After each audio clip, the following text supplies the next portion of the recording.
Granting amnesty will never be a civil right. Criminals are never made righteous merely because millions of people commit the same criminal act. Can I ask you, what about my rights as an American citizen? What about my kids' rights to be educated? To have decent health care that I've paid for, that I've played by the rules my whole life for? I have to pay for all people who just come in here and just want it? Don't I have rights too? I have a civil right to know that my elected officials work for me and are ensuring equal justice of the law. If I break the law, put me in jail. If somebody else breaks the law, put them in jail. I have a right to know that when a foreigner commits a crime, they will all be deported, whether they are from England, Mexico, Hungary, that no one is spared as a result of political correctness. I have a right to know that the Christian German homeschooling family is going to be treated exactly the same under the visa laws as a Saudi national will be. I have a right to know that my government is keeping our country safe by securing our borders, but they're not securing our borders, but they have to listen to your phone calls. And they're inviting chaos and destruction by rewarding lawbreakers, and they don't even know who's here. I feel for the Mexican citizen living under corruption and violence and poverty. And you better understand their pain, America, because you're about to live that way too. I feel for the Chinese citizen enduring communism and labor camps. And if America really cared about civil rights, if our leaders in Washington, they would tell you to stop buying Apple products from people that are making them in places like Foxconn, where they're throwing themselves off the balcony because they have no rights. You want to talk to me about civil rights and the right thing to do? Stop buying Apple products. We won't do that. We are the world's lifeboat. The Titanic is the world and it is sinking. You've got to keep a lifeboat afloat. You must keep America prosperous and free, where people play by the rules, where the rules mean something.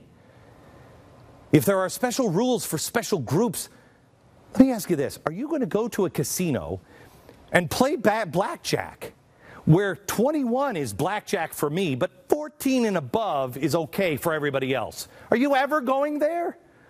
You'll never create any wealth. You'll never have any equality unless blackjack is 21 for every player every single time. You want to serve the world. You want to help the world. You want to keep them safe, secure, and prosperous. Then you must keep America safe, secure, and prosperous. You don't recreate the very systems these people are fleeing from. Listen to me. You and I have been together for a long time. You and I have been looking for George Washington for a long time. We have been looking for heroes for a very long time. We're looking for anybody that has a spine that will stand up and fight, even if it's a fight they know they're going to lose. There are 70 of them now. I don't know all of them, and in time, I mean, you're 70 people in government.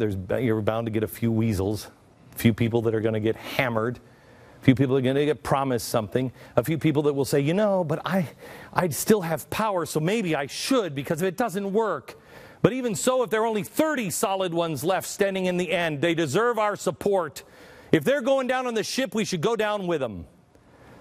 In a time of career politicians where they have put their careers on the line for the country, the GOP brass is supporting this immigration bill, and it's wrong.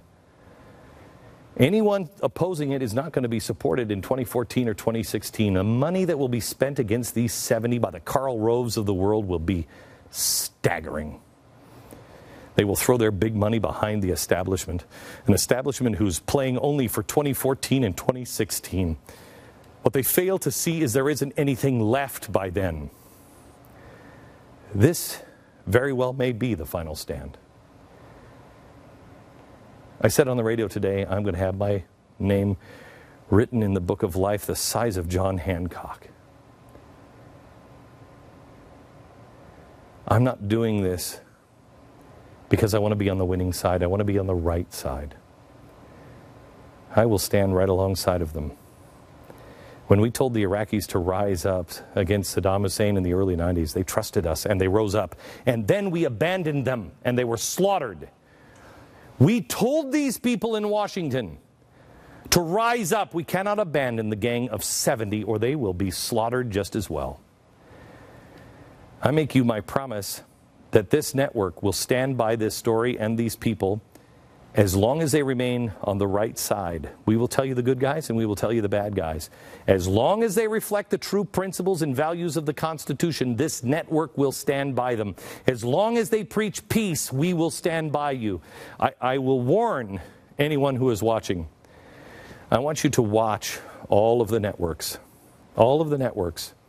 Progressivism is a disease in both parties, with Republicans as much as Democrats.